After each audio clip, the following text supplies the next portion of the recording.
俺はな、この海賊島を世界政府に所属する国にな。俺が国王。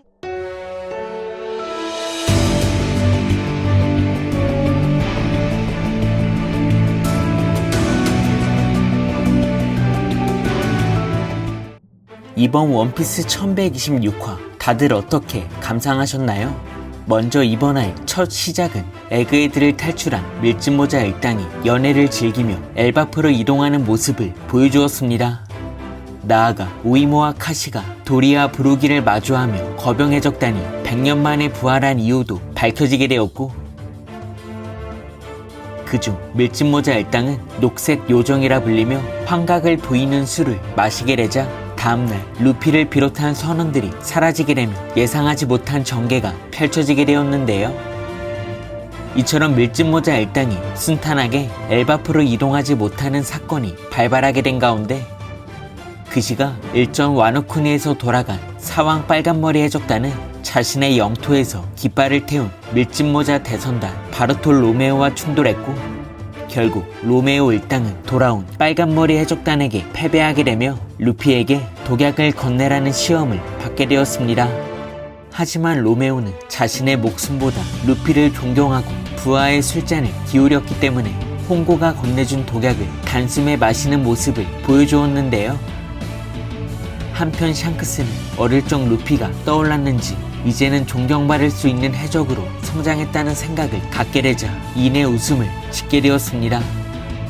이처럼 루피의 성장이 샹크스에겐 기쁨이 될 수 있다는 것을 다시 한번 확인할 수 있었는데요. 그렇게 결국 로메오 일당을 놓아준 샹크스였지만, 반면 야솝은 빨간머리 해적단의 신라와 영토를 지키기 위해 선장인 샹크스를 대신해 로메오 일당을 공격하며 생사불명의 상황이 만들게 되었습니다. 이처럼 빨간머리 해적단의 입장에서 바다의 황제이기 때문에 명예는 물론 자신을 따르는 사람들에게 신뢰도 잃어선 안 되기에 결국 야솝이 선장을 대신해 로메오 일당을 저격했다는 것을 예측할 수 있었습니다. 때문에 빨간머리 해적단의 간부 중에서 그 누구도 야솝의 행동에 의문을 제시하지 않을 것 같은데요. 이처럼 로메오 일당은 가르텔 섬 해안에서 격침당하며 키드처럼 생사불명의 상황을 맞이하게 되었고, 그 시각 마침내 로우를 격파한 검은 수염이 신세계 하치노스로 복귀했습니다. 이어 티치는 자신이 자리를 비운 사이 그동안의 사건을 보고받게 되자 이내 피사로에게 원피스 쟁탈전에서 필요한 건 포네그리프라 언급했고, 나아가 정부와 해군도 참전할 텐데 앞으로의 협상 카드가 될 수 있는 코비를 놓쳤다는 사실에 자신의 감정을 표출했습니다. 이처럼 코비와 모리아도 놓쳤다는 사실에 격분한 티치였지만, 이내 로저의 라이벌이자 해군의 영웅 거프를 잡았다는 사실에 다시 한번 웃음을 짓게 되며 쿠잔의 공적을 모든 간부 앞에서 언급했습니다. 그렇게 쿠잔은 해군 대장이었기 때문에 나머지 간부들에게 신뢰도가 낮았지만, 그 사실도 인지하고 있던 티치였기에 모두의 앞에서 쿠잔의 공적을 이야기한 것 같은데요. 나아가 쿠잔은 거프가 스승이기로 했지만 자신도 전력이 아니면 쓰러뜨릴 수 없는 상대였기 때문인지 진심을 다해 거프를 상대했다는 말을 이야기했고, 이어 거프는 사슬에 묶인 채 거대한 붕대를 감고 있는 모습이 공개되었습니다. 이처럼 거프는 죽지 않고 하치노스에 투옥되어 있다는 사실이 밝혀지게 되었고, 이어 쿠잔의 또 다른 공적, 바로 제3의 룬이 개한되며 포네그리프를 읽을 수 있는 4만족의 푸딩 또한 하치노스에 잡혀오게 되며 티치의 품에 안기게 된 건데요. 그렇게 사왕 중 포네그리프를 해독할 수 있는 로빈이 있는 밀짚모자 일당이 원피스 쟁탈전에서 선두로 앞서 나갈 수 있었지만, 푸딩 또한 제3의 룬을 개한할 수 있다며 루피와의 격차를 좁힐 수 있게 되었습니다. 이처럼 로와의 결전을 치른 후 복귀한 검은 수염은 간부들의 뛰어난 역량으로 바로 해군 영웅 거프와 푸딩을 손에 넣을 수 있게 되었고, 먼저 루피와 같은 꿈을 꾸고 있는 티치이지만 반대로 서로가 대조되며 다른 성향을 지닌 해적들이기 때문에 티치의 목표는 하치노스를 하나의 국가로 만들고 싶다는 또 다른 야망을 품고 있었는데요. 그렇게 티치는 정부에 속한 나라이며 국왕의 지위를 얻고 싶어 했고, 이어 그 교섭용 카드가 바로 차세대 영웅 코비였지만 코비는 스워드였기 때문에 쿠장 또한 거래는 어려울 거라 판단했습니다. 이처럼 마린 코드를 반납한 코비였기 때문에 정부와의 거래가 불발될 수 있었겠지만, 반대로 영웅 거프는 로저의 라이벌이며 세계에 파장을 줄 수 있는 파급력 있는 해군의 전설이기 때문에 티치는 그런 거프를 내세워 정부와 새로운 거래를 시도할 것 같습니다. 그렇게 티치는 원피스를 손에 넣고 싶어하는 궁극적인 목표도 있었지만, 자유를 내세운 루피와 달리 세계를 지배하고 싶은 목적과 야망도 지니고 있던 건데요. 한편 지금까지의 티치는 해군과 사이퍼폰 그리고 수많은 국가를 통솔할 수 있는 세계 정부의 힘을 인정하고 있었는지, 하치노스로 돌아온 티치는 어쩌면 정부와 해군이 원피스 쟁탈전에 참전할 수 있어 그들을 억제할 수 있는 카드로 코비를 염두하고 있었고, 나아가 정부에 소속한 국가를 만들고 싶어 했기 때문에 티치는 정부의 막강한 권력과 힘을 인정하고 있다는 생각을 보여준 건데요.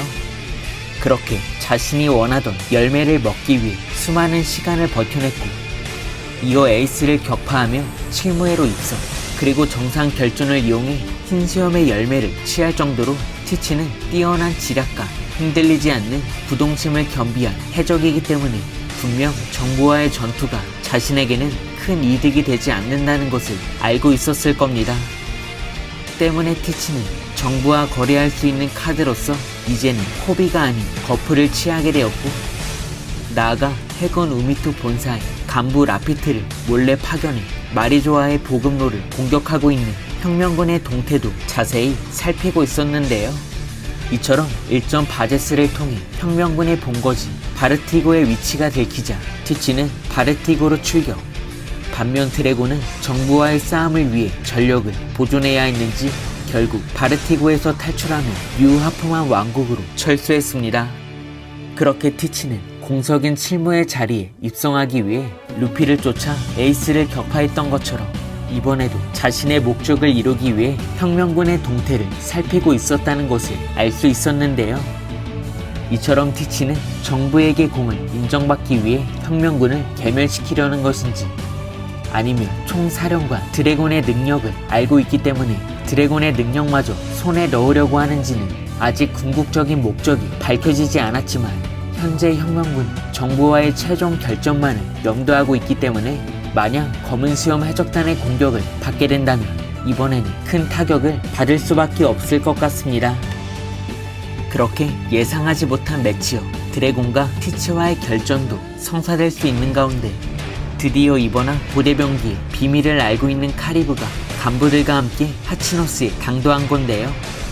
이처럼 티치는 포네그리프를 해독할 수 있는 푸딩, 그리고 밀짚모자 일당이 알고 있는 고대병기의 비밀까지 전부 알게 된다면 그때는 금사자 시키처럼 이 세계를 지배할 수 있다고 판단. 결국 정부에게 하치노스를 국가로 인정받는 것이 아닌 세계를 멸망시킬 수 있는 고대병기를 이용해 세계를 완전히 지배하려는 자신의 욕망을 시키처럼 표출할 것 같습니다. 이처럼 특별한 혈통이며 D의 일족인 티치는 로우를 격파해 로드 포네그리프를 강탈했거나 획득, 그리고 사만족 푸딩과 이제는 정부와 해군을 억제시킬 수 있는 영웅 거프, 그리고 카리브를 통해 고대병기의 진실마저 알게 된다면 그때는 플루톤의 와누쿠니 그리고 포세이돈의 어인성까지 위협할 수 있는 전략적 상황을 맞이할 것 같습니다. 그렇게 언제 밀짚모자 일당이 원피스 쟁탈전에서 선두의 자리를 지키고 있지만, 검은 수염 해적단이 로드 포네그리프가 있는 어인성 와노쿠니에 당도한다면 그때는 상황이 달라질 수 있는 가운데, 이제는 티치가 정부를 상대로 결전을 벌일 수 있는 야망까지 품게 된다면 앞으로 검은 수염 해적단은 혁명군과 정부와의 전쟁을 이용해 다시 한번 돌풍에 해결할 수 있는 계획을 지닌 채 나타날 것 같은데요. 이처럼 티치가 이제 곧 카리브를 만나 지금까지 세운 계획을 전면 수정할 수 있게 된 만큼 검은 수염은 루피, 정부와의 최종 결전에서도 가장 큰 변수를 지닌 채 등장하며 독자들에게 충격을 안겨줄 수 있는 전개가 충분히 펼쳐질 것 같습니다. 이번 영상은 여기까지입니다. 시청해주셔서 감사합니다.